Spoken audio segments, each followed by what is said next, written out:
Hello, my name is Madeline Wild, and today I will be talking about the global response to COVID-19 in Thailand versus the United States.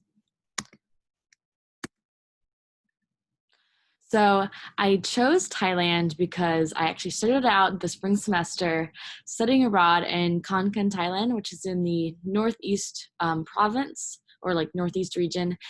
And so I unfortunately had to come home early because of COVID, but while there, I had the opportunity to take public health classes. We talked about global health, the aging population and system within Thailand, as well as Thai medicine and traditional medicine like that.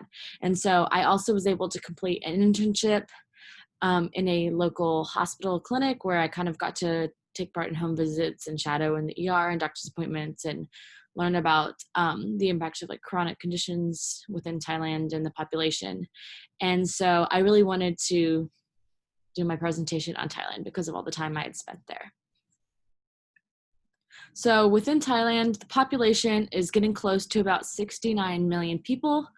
About 13% of the population is between the ages of 55 to 64, and almost 12% of the population is over 65.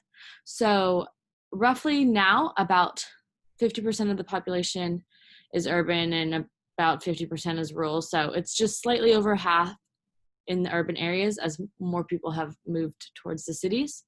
It's a very Buddhist country, and the life expectancy is about 75.6 years. Here is a diagram just to show the change in urban versus rural population throughout the years. So you can see like a lot of people are living in the cities like Bangkok, Chiang Mai, Phuket, and whatnot.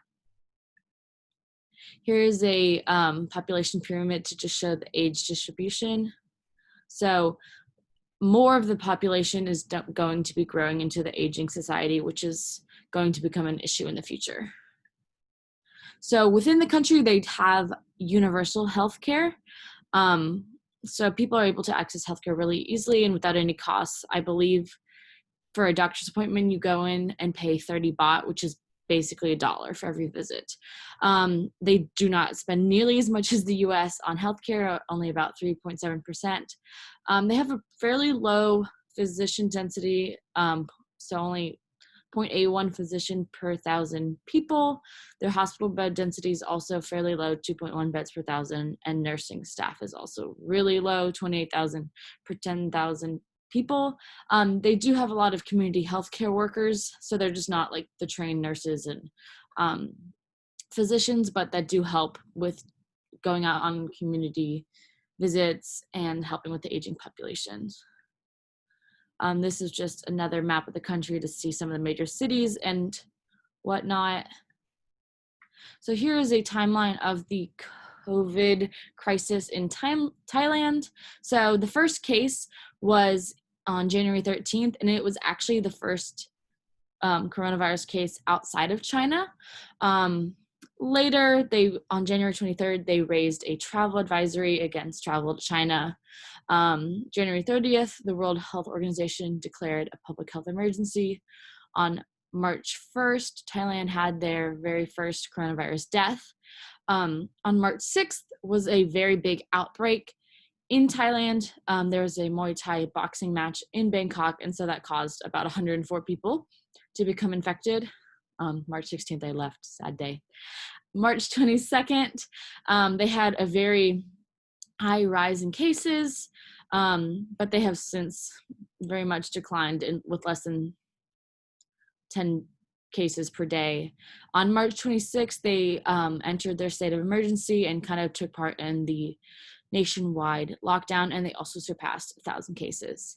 On April 3rd, a curfew was put into effect, and then now they have slowly began to ease the lockdown, but again, their new cases per day are in the single digits, so not over thousands like we are. And they have surpassed 3,000 cases as of May 8th. Here's the US timeline. So we had our first confirmed case on January 21st, so just about a week or so after Thailand. We declared a public health emergency on January 31st, but we didn't declare a national emergency until March 13th, which was about 2 weeks before Thailand, and that is what brought me home, was that declaration from Trump.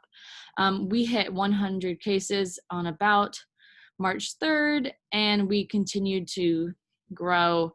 We jumped to number 1 number of cases around the world. March 26th, we surpassed 1 million, April 28th, and we're still growing, yet we are slowly loosening like stay-at-home orders and whatnot around the same time Thailand did. So currently, here are the current numbers as of today, I believe. So the US getting up there and almost to 2 million probably soon. Thailand is still just barely over 3,000, and most people have recovered with only about 57 deaths. Here's just a map of the US versus Thailand, showing which regions of the countries were most affected. So up in the very southern part, that's where some of the major like beach cities are. And then the very dark purple spot on the Thailand map, kind of towards the north, is where Bangkok is. Here is a curve map showing the number of total or new cases. So Thailand has definitely been going down while the US is kind of going down. So the Thai government followed many similar interventions that were kind of seen around the world. So they closed schools and universities, and they have actually postponed the start of new terms for the time being, since I believe they were supposed to start in May or June, since they finished their school year in February. International borders are closed, so no foreigners are allowed into the country. No incoming flights are coming into the country, so there's just not a lot of travel in and out. Also, there's some restrictions between provinces within the country, so they're really doing their best to limit the spread of people around the country. They closed things like entertainment venues, malls, restaurants, hairdressers, stores that are not essential, so they've been able to keep up in like supermarkets, pharmacies, and food stalls, since a lot of people eat at food stalls within the country. They even banned the sale of alcohol for roughly 2 months. I believe it's back open now. And they also implemented a country-wide curfew for the evenings. So some of the healthcare and public health responses. So they did their best to work on testing. So they really started with like medical professionals and people with very common symptoms like fever and whatnot, and they're working to expand it. They're still not doing random testing since they don't have as high of a testing capacity, but they want to include more like less symptoms than just fever. And they're also doing transportation workers and like other essential workers, delivery and whatnot. They're doing their best to provide information to the public through the forms of like webcasts, newspapers, other media like the news and the internet, in order to make sure people know the risks and that they are prepared. During my internship, I was able to take part in making a video on proper hand washing for COVID that went out to like people within the community, especially like the elderly population. It was just like a song, and we sang and danced, and just showing people how to properly wash their hands. So they've made several of those videos for citizens. They've also been conducting case contact investigations, but it has been fairly difficult because there have been several outbreaks like of people that they couldn't trace relation to anyone who had the disease, or they weren't linked to a cluster.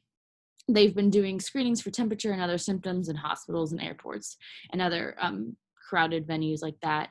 They recommend masks in public, and they've also started importing fewer masks because they were major suppliers, so that way they can have enough PPE for their healthcare workers.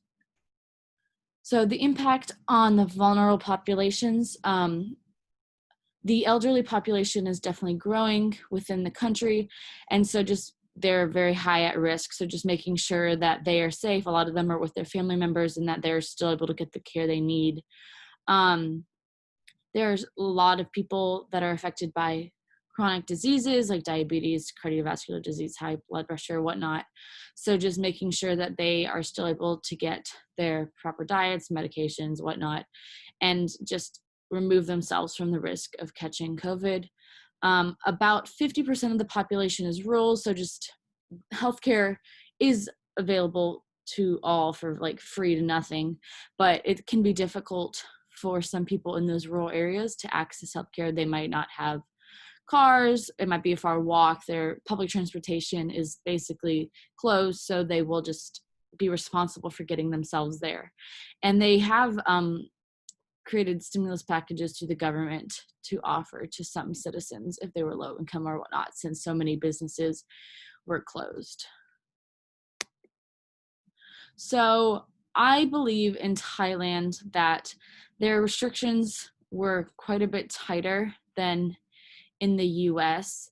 But I think that the people in Thailand were much more willing to comply, because I noticed a much greater fear within the country of the virus. People were wearing masks at a much higher rate, even before the nation was on lockdown, even before they had that many cases, than even in the US now, when we have over 1.5 million and people still don't want to wear masks. So I think that just they have that fear and they're willing to comply.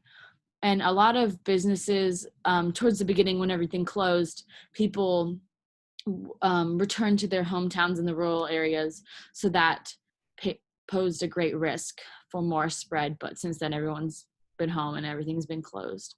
I think race, like in the US, that's a very big issue, you know, the effect on African Americans and the effect on Hispanics.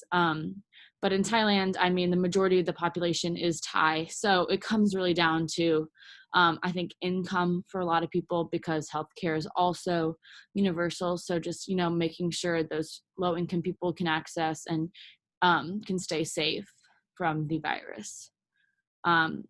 So that is my presentation. Here's just a few more pictures of some of the Thai hospitals and whatnot and my time there. Here are my references, and thank you for listening.